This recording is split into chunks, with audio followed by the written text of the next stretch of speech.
Everyone, very very good afternoon. CDP की अंतिम class में आप सभी लोगों का बहुत बहुत स्वागत है। आज आप लोग अपना स्कोर चेक करिए। 30 में से जितने भी प्रश्न आपके सही हो कमेंट बॉक्स में अपना रियल स्कोर जरूर बताना।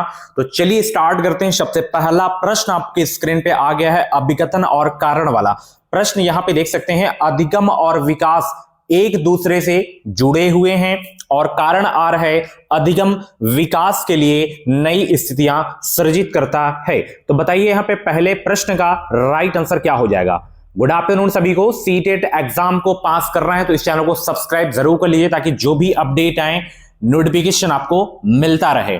बताइए अधिगम और विकास एक दूसरे से जुड़े हुए हैं, क्या यह सत्य है? बिल्कुल सही बात है। और कारण आर यहां पे है अधिगम विकास के लिए नई स्थितियां सृजित करता है, यह भी आपका सही हो जाएगा। और यहां पे व्याख्या भी कर रहा है तो ए और आर दोनों सही हैं। आर सही व्याख्या करता है यहां पे ए की, तो पहला ऑप्शन बिल्कुल आपका करेक्ट हो जाएगा। ओके, चलिए दूसरे प्रश्न का यहां पे जवाब देने का प्रयास करेंगे। यहां पे बच्चों के विकास के बारे में कौन सा कथन यहां पे सही है? बताइए। विकास एक सहज रूप से होने वाली प्रक्रिया है किंतु इसे सुसाधित करने के लिए उपयुक्त परिवेश का होना आवश्यक है। दूसरा ऑप्शन है विकास वंशानुगत कारकों के द्वारा पूर्व निश्चित होता है व इसमें बदलाव नहीं किया जा सकता। तीसरा है आनुवंशिकता की विकास में कोई भूमिका नहीं होती है या विकास की प्रक्रिया शैशवावस्था के चरण के बाद ही प्रारंभ होती है। बताइए यहां पे बच्चों के विकास के बारे में कौन सा कथन यहां पे बिल्कुल सही है? गुड आफ्टरनून भाई, वीडियो को लाइक कर दो और चैनल पे नए हो तो सब्सक्राइब जरूर कर लेना। किनका किनका भाई कल एग्जाम है कमेंट बॉक्स में जरूर बताना। बताइए बच्चों के विकास के बारे में कौन सा कथन यहां पे सही है?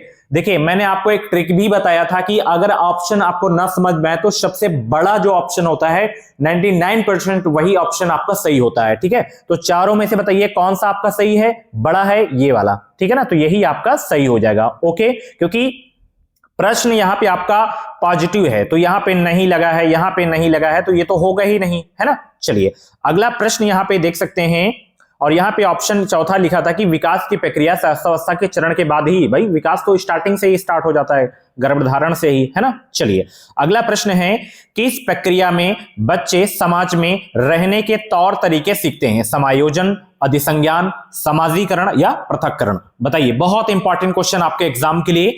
किस प्रक्रिया में बच्चे समाज में रहने के तौर तरीके सीखते हैं? पृथक्करण तो होगा ही नहीं, है ना, तो यहां पे समाजीकरण हो जाएगा। ऑप्शन तीसरा आपका बिल्कुल करेक्ट हो जाएगा। चलिए भाई अगला प्रश्न आपकी स्क्रीन पे आ गया। यहां पे चौथे प्रश्न का यहां पे जवाब देने का प्रयास करेंगे। अभिकथन और यहां पे तर्क वाला प्रश्न है। अभिकथन ए है 6 वर्षीय सरला संरक्षण और क्रमांकन के कार्य नहीं कर सकती है। तर्क आर है पूर्व संक्रियात्मक अवस्था में बच्चों को स्थिति के कई पहलुओं पर विचार करने में कठिनाई होती है। तो बताइए यहां पे चौथे प्रश्न का राइट आंसर क्या होगा? गुड आफ्टरनून सभी को। सभी लोग जवाब देने का प्रयास करेंगे यहां पे और जितने भी प्रश्न आपके सही हो कमेंट बॉक्स में अपना रियल स्कोर जरूर से जरूर आप लोग बता के जाना। चलिए, और सभी को भाई ऑल द बेस्ट, अच्छे से एग्जाम देना। जल्दबाजी में आप उत्तर का चयन ना करना, सोच विचार के ही आप उत्तर सोचिएगा।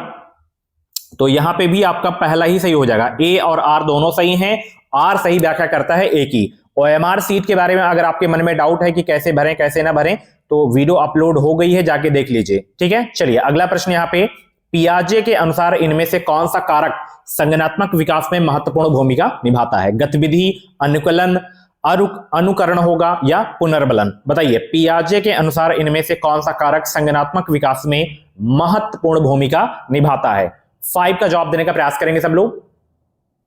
गुड आफ्टरनून सभी को। सभी लोग जवाब देने का प्रयास करेंगे। यहां पे गतिविधि हो जाएगा, पहला ऑप्शन बिल्कुल करेक्ट हो जाएगा। अगला प्रश्न यहां पे देख सकते हैं भाई 6 का जवाब देने का प्रयास करेंगे। यहां पे बहुत अच्छा प्रश्न है यहां पे कि उम्मेद वह चॉकलेट नहीं खाता है जो उसके पिता मेहमानों के लिए लाए हैं, यह सोचकर कि अगर वह पकड़ा जाएगा तो क्या होगा। कोहल वर्ग के सिद्धांत के अनुसार उम्मेद नैतिक विकास के किस चरण में है?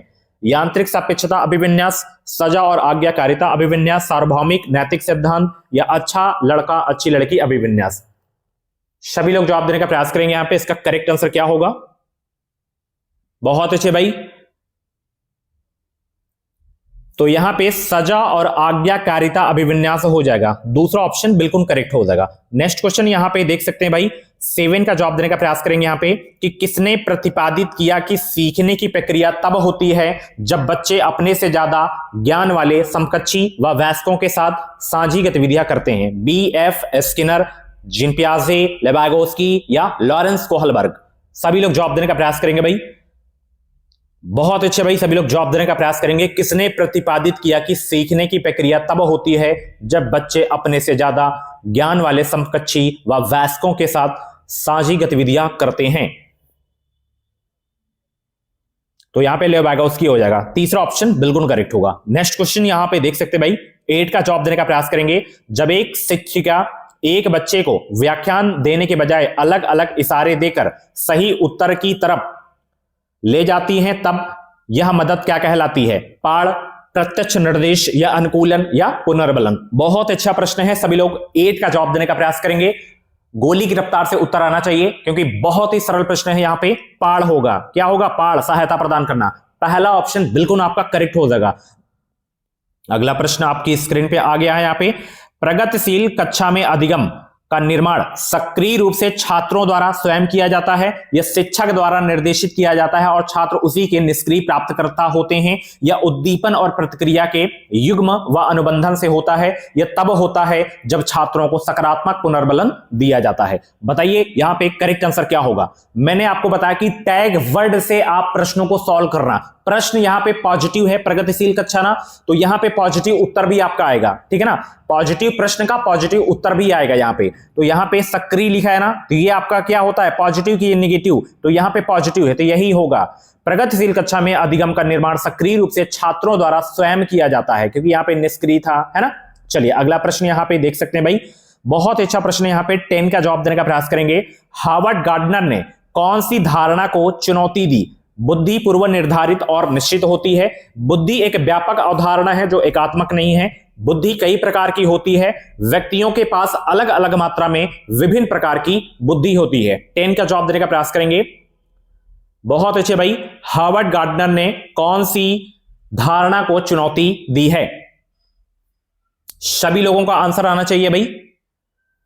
तो हार्वर्ड गार्डनर ने कौन सी धारणा को चुनौती दी है? यहां पे बुद्धि पूर्व निर्धारित और निश्चित होती है। पहला ऑप्शन बिल्कुल करेक्ट होगा। नेक्स्ट क्वेश्चन यहां पे देख सकते हैं, बहुत इंपॉर्टेंट क्वेश्चन है। 11 का जवाब देने का प्रयास करेंगे। यहां पे डैश वाले व्यक्ति उत्कृष्ट तर्क कौशल, अमूर्त विचार और पैटर्न के आधार पर अनुमान लगाने की क्षमता प्रदर्शित करते हैं। तर्क गणितीय बुद्धिमत्ता या शारीरिक गति संवेदनात्मकता या अंतर्वैयक्तिक बुद्धि या भाषाई बुद्धि। 11 का जवाब देने का प्रयास करेंगे सब लोग, बताएंगे सब लोग यहां पे कौन सी बुद्धि होगी यहां पे।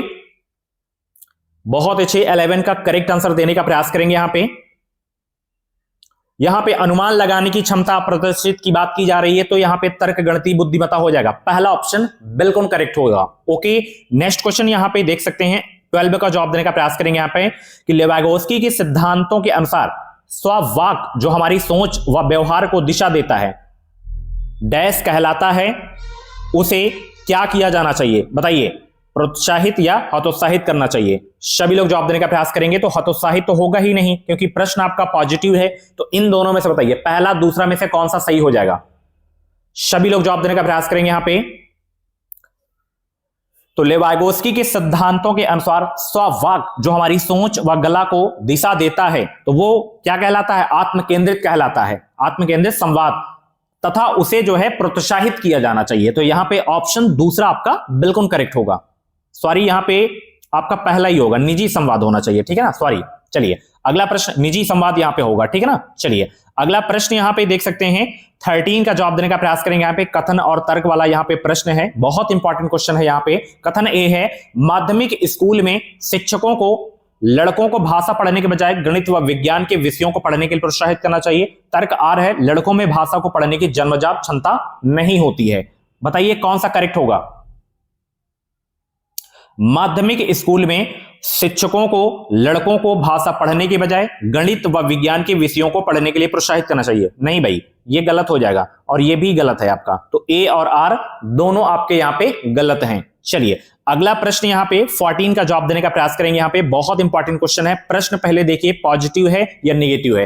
प्रश्न आपका निगेटिव है कि मूल्यांकन किस उद्देश्य से नहीं किया जाना चाहिए। बच्चों की तैयारी के स्तर का पता लगाने, शिक्षण अधिगम पर मनन करने व उसमें संशोधन करने, बच्चों में डर व सीखने का तनाव पैदा करने, या बच्चों की शिक्षा का समर्थन और सुधार करने के लिए। बहुत ही अच्छा प्रश्न है भाई, इससे सरल प्रश्न पूरी क्लास में आपको देखने को नहीं मिलेगा। तो यहां पे प्रश्न कह रहा है कि मूल्यांकन किस उद्देश्य से नहीं किया जाना चाहिए, तो बच्चों में डर और सीखने का तनाव पैदा करने, ठीक है ना। तो यहां पे तीसरा ऑप्शन बिल्कुल करेक्ट होगा। अगला प्रश्न यहां पे देख सकते हैं भाई, 15 का जवाब देने का प्रयास करेंगे। यहां पे एक कक्षा परीक्षण के दौरान एक शिक्षक ने पाया कि अधिकांश छात्रों ने अवधारणा आधारित प्रश्न का उत्तर गलत दिया। शिक्षक को चाहिए कि वे बच्चों को डांटें और अधिक मेहनत करने को कहें, या माता पिता को बुलाकर शिकायत करें कि बच्चे पढ़ाई नहीं कर रहे हैं, या विद्यार्थियों को प्रश्न के उत्तर कई बार लिखने को कहें, या छात्रों की सोच में वैचारिक चुनौतियों का पता लगाएं और उसके अनुसार पढ़ाएं। बहुत अच्छा प्रश्न है, सभी लोग जवाब देने का प्रयास करेंगे। सब लोग बताइए, शिक्षक को क्या करना चाहिए।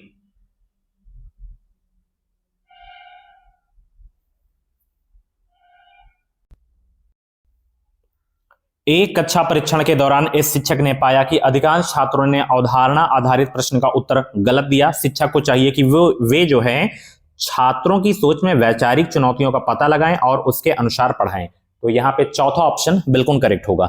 अगला प्रश्न यहां पे देख सकते हैं, 16 का जवाब देने का प्रयास करेंगे यहां पे कि समावेशी शिक्षा के बारे में यहां पे कौन सा कथन सही है।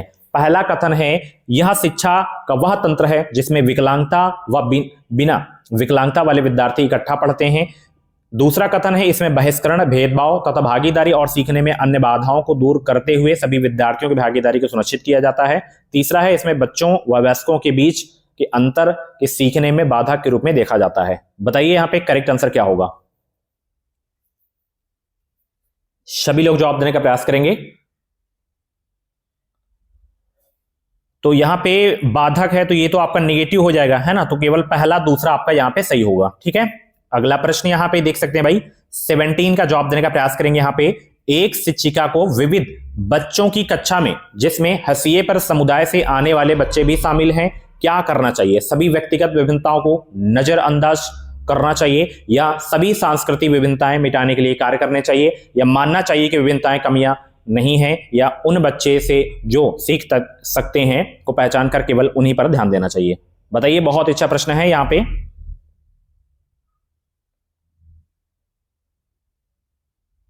केवल दिखा काट दो, नजरअंदाज दिखा काट दो। बताइए आप लोग। एक शिक्षिका को विविध बच्चों की कक्षा में जिसमें हसीए पर समुदाय से आने वाले बच्चे भी शामिल है, क्या करना चाहिए। मानना चाहिए कि विभिन्नताएं कमियां नहीं है। तो तीसरा ऑप्शन यहां पे आपका बिल्कुल करेक्ट होगा। चलिए अगला प्रश्न यहां पे देख सकते हैं भाई, 18 का जवाब देने का प्रयास करेंगे। कौन सी पद्धति एक समावेशी कक्षा में बच्चों के सीखने में सहायक होगी। प्रतिस्पर्धात्मक, संस्कृति, सहयोगात्मक अधिगम, मानकीकृत निर्देश, या सख्त मूल्यांकन प्रणाली। बताइए। प्रश्न पॉजिटिव है तो प्रतिस्पर्धात्मक नहीं होगा, प्रतिस्पर्धा नहीं होगा, मानकीकृत भी नहीं होगा, सख्त मूल्यांकन प्रणाली भी नहीं होगा, सहयोगात्मक अधिगम होगा। दूसरा ऑप्शन यहां पे बिल्कुल आपका करेक्ट हो जाएगा। नेक्स्ट क्वेश्चन यहां पे देख सकते हैं भाई, बहुत ही अच्छा प्रश्न है। 19 का जवाब देने का प्रयास करेंगे। यहां पे निम्न में से कौन से शिक्षा शास्त्री प्रावधान एक विद्यार्थी जिसे गतिमान दिव्यांगता है की जरूरतों के अनुकूल उपयुक्त समायोजन है। बाधा मुक्त वातावरण को सुनिश्चित करना, मेज कुर्सी को कम प्रतिबंधात्मक तरीके से रख कर आने जाने को सुगम बनाना, या मूल्यांकन की विविध पद्धतियों का प्रयोग। बताइए यहां पे करेक्ट आंसर क्या होगा। बहुत अच्छे भाई, सभी लोग जवाब देने का प्रयास करेंगे। यहां पे निम्न में से कौन से शिक्षा शास्त्री प्रावधान यह एक विद्यार्थी जिसे गतिमान दिव्यांगता है की जरूरतों के अनुकूल उपयुक्त समायोजन है। तीनों आपके सही हैं आपके, ठीक है ना। तो पहला, दूसरा, तीसरा आपका बिल्कुल करेक्ट हो जाएगा। अगला प्रश्न यहां पे देख सकते हैं भाई, 20 का जवाब देने का प्रयास करेंगे। यहां पे निम्नलिखित में से रचनात्मकता के विशिष्ट संकेतक कौन से हैं। बारंबार अभ्यास की आवश्यकता, ध्यान केंद्रित करने में असमर्थता, या जोखिम उठाना, या लचीलापन, या बोरियत के लिए असहिष्णुता। बताइए यहां पे 20 का करेक्ट आंसर क्या होगा। निम्नलिखित में से रचनात्मकता के विशिष्ट संकेतक कौन से हैं।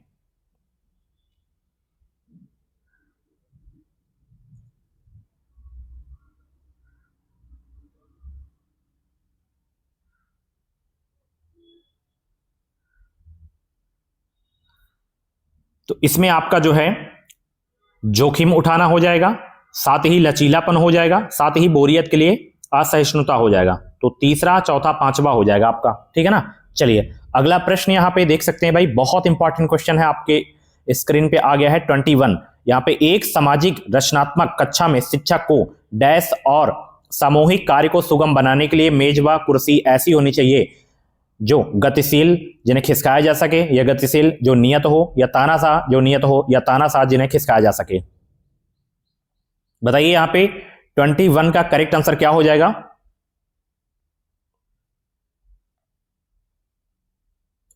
तो यहां पे गतिशील जिन्हें खिसकाया जा सके हो जाएगा, पहला ऑप्शन बिल्कुल करेक्ट होगा। अगला प्रश्न यहां पे देख सकते हैं भाई, 22 का जवाब देने का प्रयास करेंगे। यहाँ पे कथन और यहाँ पे तर्क वाला प्रश्न है। यहाँ पे कथन ए है, यहाँ पे अधिगम को केवल सीखने में स्थायी व मापा जा सकने वाला बदलाव देखना समस्यात्मक है।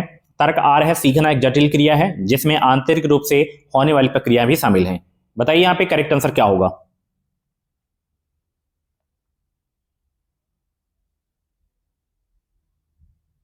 बहुत अच्छे, सभी लोग जवाब देने का प्रयास करेंगे यहाँ पे। तो यहां पे पहला ऑप्शन आपका बिल्कुल करेक्ट हो जाएगा, ए और आर दोनों सही हैं। आर सही व्याख्या करता है यहां पे ए की। ओके चलिए अगला प्रश्न यहां पे देख सकते हैं भाई, 23 का जवाब देने का प्रयास करेंगे।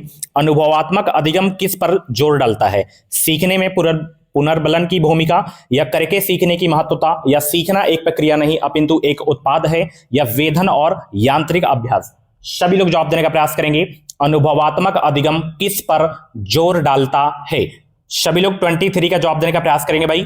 सभी को गुड आफ्टरनून। आज ये अंतिम क्लास है भाई, और ज्यादा आज आपको नहीं पढ़ना है, रिलैक्स करना है, बिल्कुल फ्री माइंड से आपको पेपर देना है भाई, ठीक है ना। चलिए तो यहां पे करके सीखने की महत्वता हो जाएगा। ओके चलिए अगला प्रश्न यहां पे देख सकते हैं भाई, 24 का जवाब देने का प्रयास करेंगे।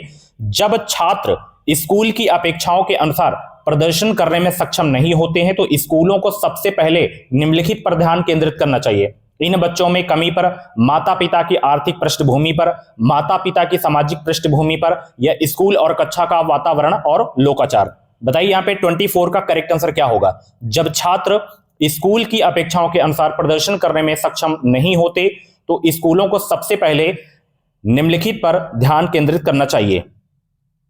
तो यहां पे स्कूलों और कक्षा का वातावरण और लोकाचार हो जाएगा। ऑप्शन चौथा आपका बिल्कुल करेक्ट होगा। अगला प्रश्न यहां पे देख सकते हैं, 25 का जवाब देने का प्रयास करेंगे। निम्नलिखित में से कौन सा समस्या समाधान में स्वानुभाविकता के प्रयोग का वर्णन करता है? लक्ष्यों को प्राप्त करने के लिए चरण दर चरण प्रक्रिया निर्धारित है।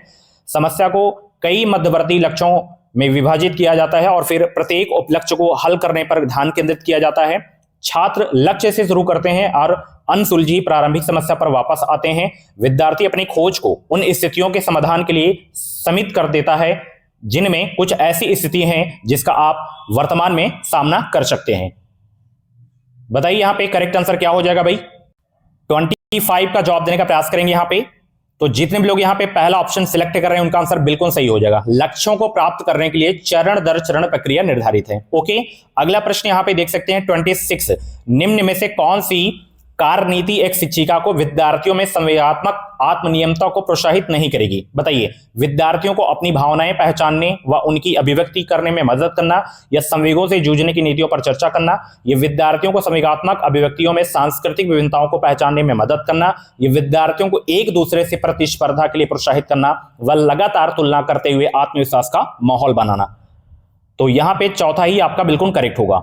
ओके चलिए नेक्स्ट क्वेश्चन यहां पे 27 का जवाब देने का प्रयास करेंगे। बच्चों के सीखने के लक्ष्य की तरफ प्रेरित करने का प्रभावी तरीका क्या है? परीक्षाओं में अच्छे अंक लाने के लिए उन पर दबाव डालना, ये तो बिल्कुल नहीं होगा। उनके प्रदर्शन की हमेशा उनके समकक्षियों से तुलना करना, ये भी नहीं होगा। हर व्यवहार के लिए इनाम व सजा प्रस्तुत करना, यह भी नहीं होगा। उनमें सीखने का आनंद व खुशी और उत्सुकता पैदा करना है आपको, ठीक है। तो यहां पे चौथा बिल्कुल करेक्ट होगा। ऐसे ही आप प्रश्नों को करना, चारों ऑप्शन पढ़ना आप लोग, ठीक है। चलिए अगला प्रश्न यहां पे 28 का जवाब देने का प्रयास करेंगे। प्रश्न निगेटिव है कि निम्नलिखित में से कौन सा कथन सीखने के सामाजिक रचनात्मक परिप्रेक्ष्य में विश्वास का समर्थन नहीं करता है? बताइए सब लोग फटाफट जवाब देने का प्रयास करेंगे। यहां पे प्रश्न आपका यहां पे निगेटिव है, तो देखिए यहां पे निगेटिव टैग वर्ड आप ढूंढिए। यहां पे देखिए निष्क्रिय है, तो शिक्षण प्रक्रिया के दौरान बच्चों को निष्क्रिय भूमिका निभानी चाहिए। भाई निष्क्रिय नहीं, सक्रिय भूमिका निभानी चाहिए। तो चौथा बिल्कुल करेक्ट हो जाएगा। नेक्स्ट क्वेश्चन यहां पे देख सकते हैं भाई, 29 का जवाब देने का प्रयास करेंगे। निम्नलिखित में से कौन सी रणनीति छात्रों को प्रभावी समस्या समाधानकर्ता और महत्वपूर्ण विचारक बनने से रोकेगी? छात्रों से पूछना कि क्या वे सुनिश्चित है कि वे समस्या को ठीक से समझते हैं, या छात्रों को उपमाओं के बारे में सोचने के लिए प्रोत्साहित करना, या छात्रों को खुद से सोचने के लिए प्रेरित करना बजाय उनके लिए सोचने के, या छात्रों को समस्या को देखने का केवल एक ही तरीका देखने के लिए प्रोत्साहित करना और निर्धारित समस्या समाधान पर ध्यान केंद्रित करना। तो यहां पे भी आपका चौथा ही बिल्कुल करेक्ट होगा। मैंने आपको एक ट्रिक बताया था कि सबसे बड़ा ऑप्शन 99% आपका सही ही होता है। ठीक है, लास्ट क्वेश्चन का आंसर बताइए। एक माध्यमिक कक्षा की शिक्षिका के नाते आप अपने विद्यार्थियों में आंतरिक प्रेरणा को कैसे बढ़ावा देंगी? प्रतिस्पर्धा को बढ़ावा देकर, अवांछनीय व्यवहार को दंडित करके, या सीखने में आनंद की अनुभूति को बढ़ावा देकर, या भौतिकवादी पुरस्कार देकर? भाई सीखने में आनंद की अनुभूति को बढ़ावा देकर। ओके सो फ्रेंड्स, ये थे आज की सीटेट की अंतिम क्लास। कैसी रही क्लास कमेंट बॉक्स में फीडबैक जरूर देना। बाकी कल आप लोगों का पेपर है, एनालिसिस भी मैं आपको करवाऊंगा। ठीक है, तो जैसे ही पेपर समाप्त होगा उसके 1 घंटे के अंदर वीडियो आ जाएगी। ओके, तो चैनल को आप लोग सब्सक्राइब कर लीजिए। जितने भी प्रश्न आपके सही हुए हो कमेंट बॉक्स में अपना रियल स्कोर जरूर बताना। Thank you so much, bye bye, take care.